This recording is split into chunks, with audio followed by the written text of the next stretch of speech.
¿Qué tal, amigas y amigos? Después de un largo receso que me tomé durante el mes de agosto, estoy de nuevo con ustedes. El título de este programa es el despelote mundial, y para los que no entiendan lo que significa despelote, y una palabra me imagino yo bastante chilena, creo yo, no sé si se usa en otras partes del mundo, pero el despelote significa el caos, la revuelta, el desorden mundial, digamos, que estamos viviendo en estos días. Ahora, un artículo que vi el otro día por televisión de un periodista chileno que se llama Daniel Matamala, titulado No es menor, y que destaca un poco nuestra sociedad chilena. Permíteme hablar de mi país, de Chile en este minuto. Empezó la carrera presidencial en Chile, cuyas elecciones son en noviembre, pero ya empezó la carrera por la presidencia de la República y por la mitad del Senado y todo, no prácticamente, sino que la Cámara de Diputados, la Cámara Baja, se renuevan, digamos, este mes de noviembre junto con la presidencia de la República.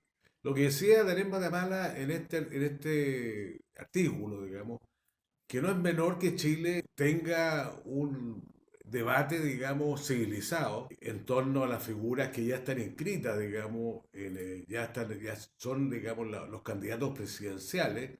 Han habido varios foros entre los candidatos. Primero se invitaron a tres, los tres primeros. Yaret Jara por la izquierda, digamos, una militante del Partido Comunista que representa a los partidos de centro izquierda en Chile. Por otra parte, Evelyn Matei, que representa la centro derecha, y José Antonio Kast, que representa una derecha más dura, podríamos decir, más extrema. Yo no me atrevo a calificar de extrema derecha, digamos, que me parece que ya está siendo como un adjetivo calificativo en vez de un sustantivo o un nombre que califique algo. Pero bueno, después han sido invitados los demás candidatos que tienen menos votación, etc. Y han participado en varios foros y en el primer foro público a nivel nacional que se transmitió por Chilevisión y que la verdad que nosotros, digo, no es menor, decía Adrián Matamala, que nosotros seamos capaces como país, digamos, de tener transiciones pacíficas, de tener foros civilizados por la televisión, a pesar de que las posturas son bastante extremas. O sea, vamos a decir una candidata del centro izquierda que es militante del Partido Comunista Chileno, que uno podría decir el Partido Comunista es la extrema izquierda. No me creo mucho del Partido Comunista Chileno eso, pero bueno. Y por otro lado, la extrema derecha, que está representada por José Antonio Kast, Kaiser, etcétera, que no me creo en el caso de José Antonio Kast, que las posturas que tiene hoy día son bastante conciliadoras, podríamos decir, o tratando de atraer un público más bien de centro que de extremo. Pero como les digo, no es un comentario breve pero que no es menor que nosotros seamos capaces como país de tener unas contiendas electorales bastante sanas, bastante transparentes. Aquí las mesas electorales, el día de la elección, las mesas electorales cierran normalmente a las 6, 6:15 de la tarde, depende si hay atrasados o no en la fila, digamos, para votar, se atrasen. Y por lo tanto se cierran normalmente a las 6, entre 6 y 6:30 de la tarde. Y lo impresionante es que nosotros a las 7:30, 8 de la tarde tenemos los primeros resultados marcando primeras tendencias. Y entre las 9 y 9:30 de la noche tenemos resultado final. O sea, en 3 horas después de una elección, el Servicio Electoral chileno da los resultados oficiales mesa por mesa, circunscripción por circunscripción, distrito por distrito, etcétera, etcétera, municipio por municipio. Y a las 9:30 de la noche tenemos el resultado de la elección. Quizás las elecciones parlamentarias y, digamos, se demoren un poco más porque son más complejos, digamos, el recuento de votos y las listas, etcétera.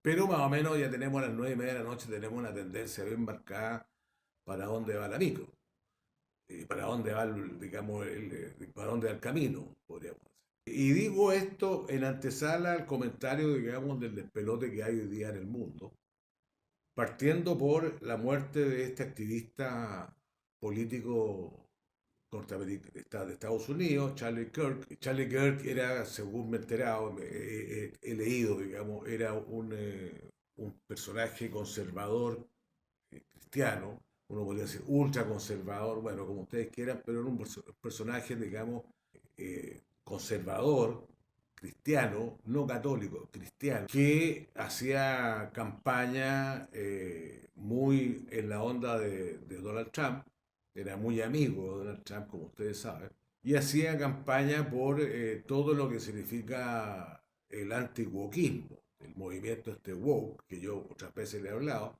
que significa todo lo que son identidad de género, todo el respeto por el medio ambiente, la lucha contra el cambio climático, todo lo que significa identidades varias, étnicas, sexuales, sociales, raciales, etcétera, etcétera, etcétera, y que se ha acaparado, podríamos decir, este movimiento que se ha dado a llamar woke, porque una vez lo expliqué en algún programa, que significa, viene de la palabra awake, awake, que significa despierta, es un llamado a despertar, la palabra awake, que circuló por los Estados Unidos en los años 30 en los movimientos antirraciales, movimientos por los derechos civiles de los negros, digamos, de Estados Unidos.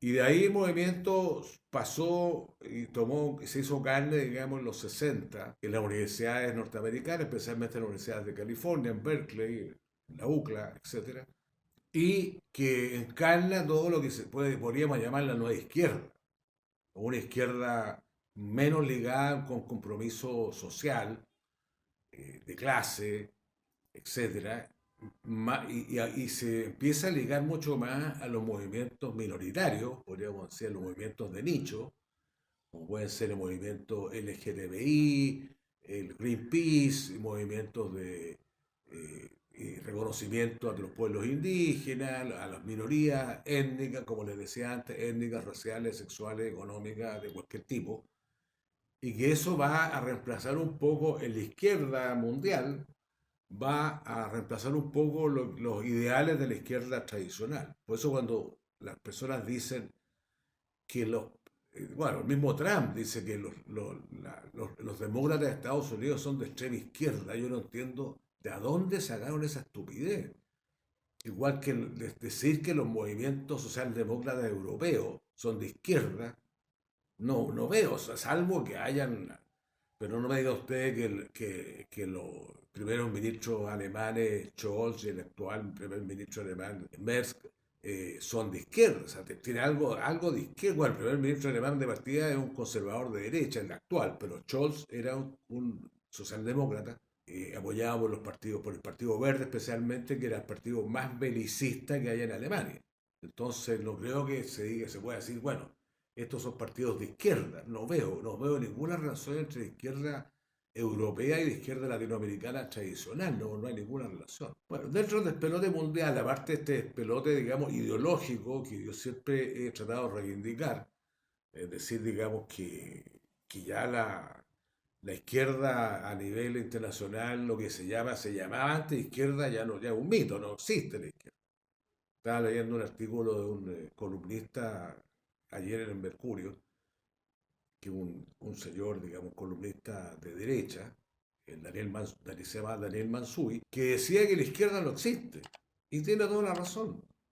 Porque los ideales de izquierda de los años 60, de los años 50, 60, 70, los ideales de lo que era la izquierda, por lo menos en Latinoamérica, se acabaron. Digamos, obviamente que hay movimientos de izquierda progresista y qué sé yo, pero siempre hay esa ligazón con esta nueva izquierda que podríamos decir que surge en Europa y en Estados Unidos, con este carácter tan identitario, digamos. En otros aspectos de política internacional, podríamos decir que el gran empuje que han hecho algunos países europeos por tratar de fomentar una guerra con Europa, me parece el colmo, me parece increíble. O sea, todos los días están sacando noticias, están sacando, no sé, informaciones que dicen que Rusia ha atacado Polonia, que ha atacado Estonia, que ha atacado Lituania, que traspasó la frontera con Rumania, que traspasó esto. O sea, todos los días llamando a los países europeos a la guerra con Rusia. Yo no sé si no se dan cuenta que la guerra con Rusia, la guerra de OTAN con Rusia, va a acabar en una catástrofe a nivel mundial porque va a significar una guerra nuclear, finalmente. cosa que yo creo que tanto Rusia como el presidente de Estados Unidos, Donald Trump, están tratando de evitar por todos los medios.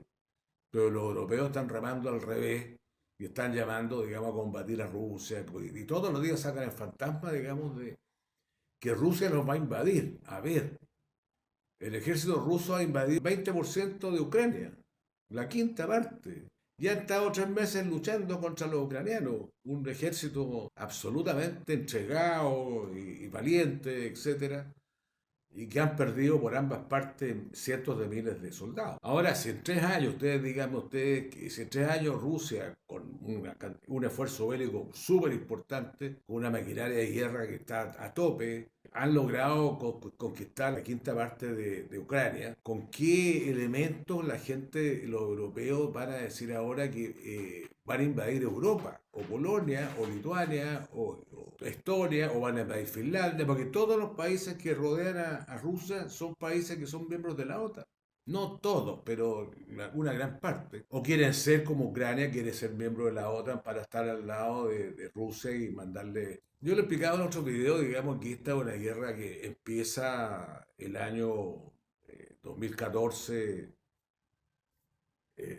digamos, físicamente empieza en 2014, pero los intentos de derribar a los gobiernos ucranianos, que eran más bien amigos de Rusia o prorrusos o neutrales, que eso es lo que quiere Rusia, que haya una neutralidad en Ucrania, todos los intentos de la Revolución Naranja del año 2004, 2005, después la Revolución de Maidán, que significa un golpe de Estado. Este gobierno ucraniano nace de un golpe de Estado, no es una democracia, tiene un nacimiento no democrático, como lo que hubo en Chile en el año 73. Un golpe de Estado, surgieron los militares, pusieron, en este caso, llamaron a elecciones truchas, pusieron a un régimen totalmente prooccidental, y, y para más remate, en 2014, bueno, Rusia toma Crimea, que toda la vida, de cientos de años, Crimea fue ruso, dicho sea de paso. En el año 54, Nikita Khrushchev, el primer ministro, el premier, digamos, soviético en esa época, que era ucraniano y había nacido en Crimea, casualmente. En el año 54, Ucrania pertenece obviamente a la Unión Soviética y Khrushchev, como era ucraniano y era de Crimea, decide dentro de la República Socialista de Ucrania, decide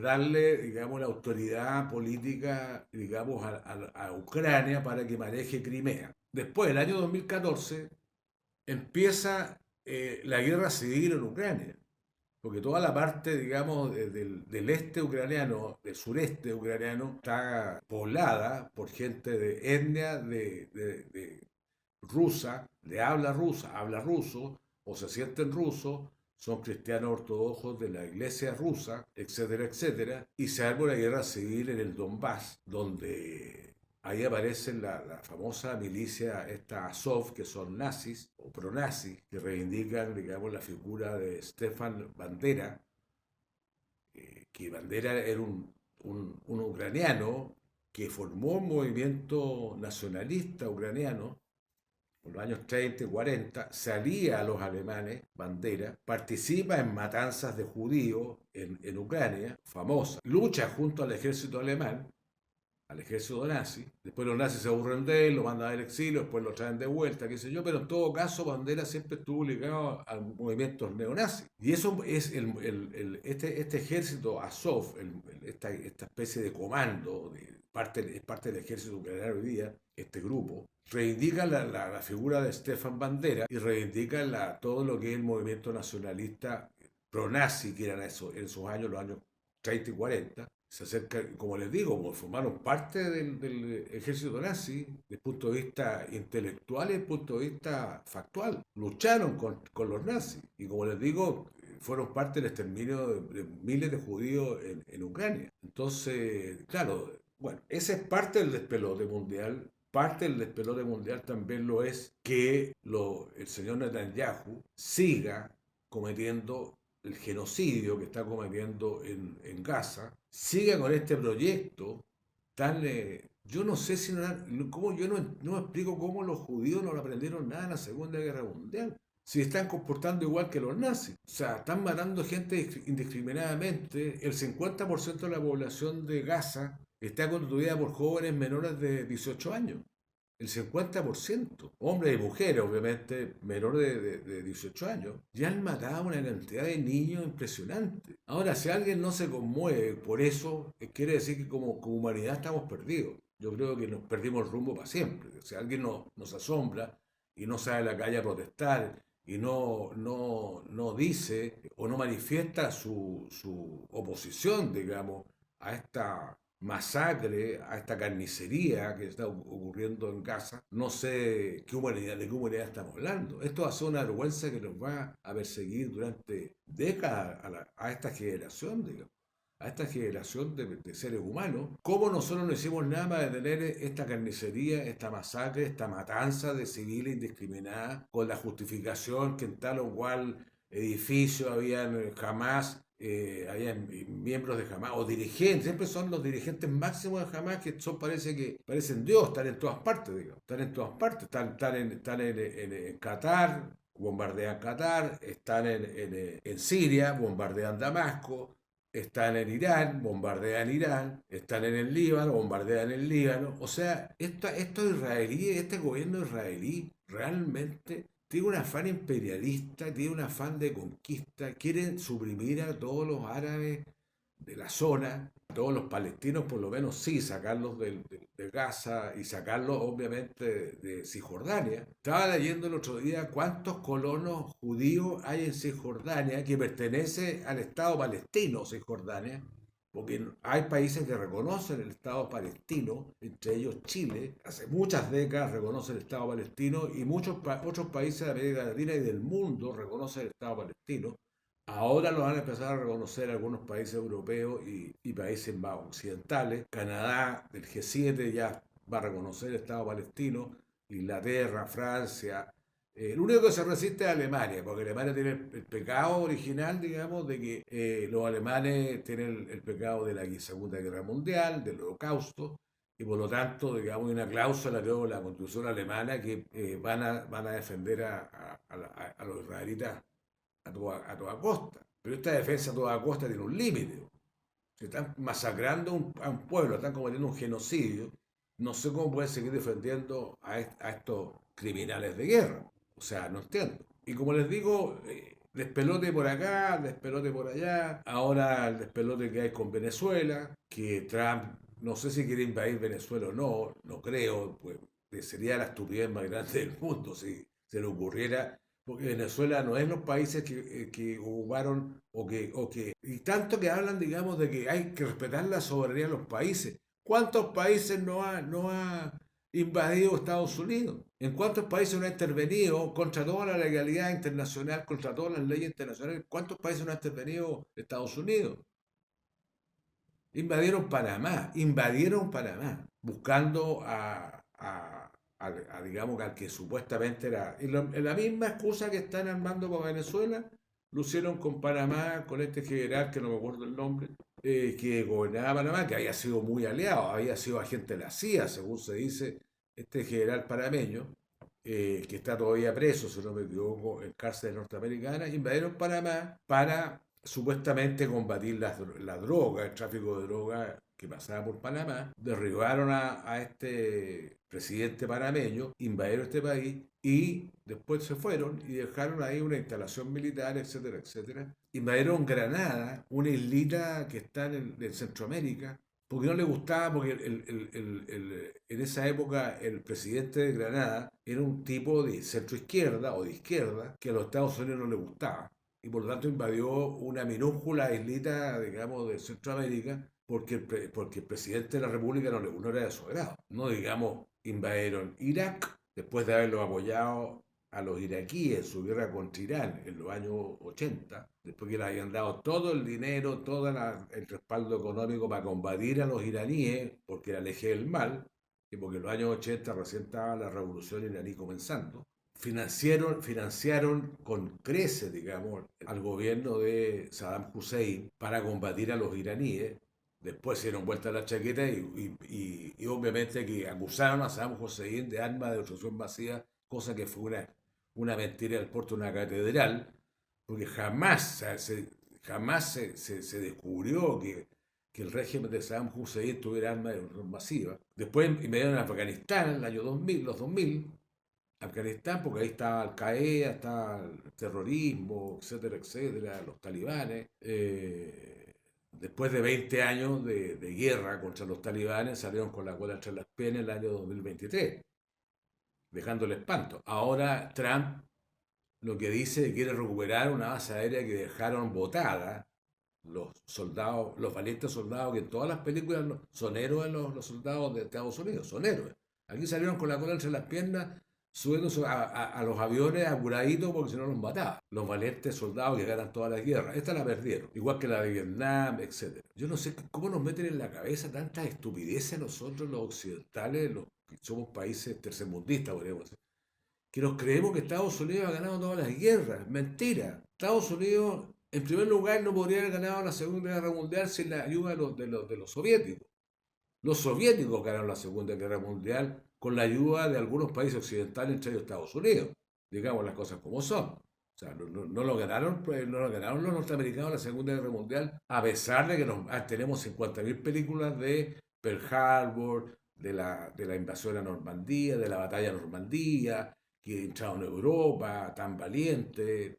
Entraron 4.000 tipos en las playas de Normandía, 4.000 eran 4.000 o 5.000 soldados, murieron ahí en la batalla, frente en la batalla, digamos, en la batalla de Stalingrado, cuando los nazis trataron de ocupar Stalingrado, después del fracaso que tuvieron tratar de ocupar Moscú, que culminó con la rendición de los alemanes en Moscú a manos del general Paulsen, que se rindió frente al ejército soviético. Bueno, después de la batalla de Stalingrado, cuando empieza la contraofensiva, el año 43, empieza la contraofensiva de las fuerzas soviéticas y los nazis arrancando, en esas batallas la cantidad de soldados, se dice que había entre 4 y 5 millones de soldados alemanes por un lado y entre 4 y 6 millones de soldados soviéticos por el otro. O sea, esa era la magnitud de las batallas. No murieron 4.000 soldados. Murieron cerca de 3 millones de soldados, 4 millones de soldados en esa batalla. Fue una batalla, pero ya en Kursk, en la localidad de Kursk, que está en el sur, digamos, de la Unión Soviética, que en esa época, se libró la batalla de tanques más famosa de la historia. Entre tanques alemanes, los Panzer y los Tu-54 soviéticos. Claro, esas cuestiones, no hay películas sobre eso. De hecho, no nos cuentan. No nos cuentan esas que fueron las grandes batallas de la Segunda Guerra Mundial. Moscú, Stalingrado, Leningrado, etcétera. Fueron las grandes batallas de la Segunda Guerra Mundial. Piensen ustedes que en toda esa área, digamos, de Eurasia, ahí estaban en guerra ucranianos, estaban en guerra lituanos, letones, etcétera, estaban en guerra polacos, la mitad de Europa estaba en guerra contra nuestra mitad. Digamos las cosas como son. Y como les digo, esta es la situación de hoy, que no sé por qué trae razón. Algunos dirigentes europeos, que deben ser descerebrados o mongólicos, están, digamos, luchando y haciendo todas las fuerzas por meterse digamos, a crear una tercera guerra mundial. Si una tercera guerra mundial, de esa no salimos. ¿A quién le conviene una tercera guerra mundial? A los fabricantes de armas. A los fabricantes de armas. ¿Cuál es el mayor país fabricante de armas en el mundo? Estados Unidos. ¿Cuál es el mayor complejo militar industrial que hay en el mundo, militar industrial que hay en el mundo? Estados Unidos. Y eso lo dijo un presidente que era conservador, era republicano, que fue el general en jefe, el comandante en jefe de las Fuerzas Armadas Aliadas en la Segunda Guerra Mundial, que fue el general Eisenhower, que después fue electo presidente de Estados Unidos del año 52 al 58, si no me equivoco, y fue el primer, o 54 al 60, porque bueno, debe ser esa la fecha exacta, que fue el único general norteamericano, comandante en jefe de las Fuerzas Armadas norteamericanas, después presidente de Estados Unidos, Eisenhower, que dijo que no había que permitir que existiera un complejo militar industrial en Estados Unidos porque era lo más peligroso para la libertad y la democracia de ese país. Así de claro fue Eisenhower decir, un famoso discurso, en decir que si se creaba lo que en ese minuto empezaba ya a formarse, a tomar mucha fuerza después de la Segunda Guerra Mundial y todo el esfuerzo bélico de la industria norteamericana,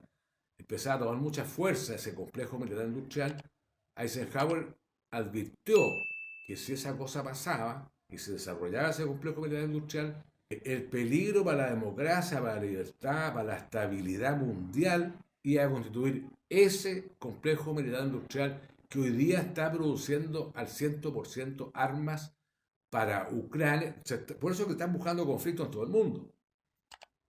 Porque están buscando conflictos con Venezuela, están buscando conflictos con China, están buscando conflictos con, obviamente con Rusia, están buscando conflictos en África, en el Sahel especialmente, y sube y sigue. Ese es el comentario de hoy, querido amigo, que espero que le haya gustado, ha sido un poco largo, pero en todo caso el panorama mundial después de un mes de ausencia me parece que era conveniente hacerlo. Si les gustó, déjenme un like y nos vemos la próxima semana.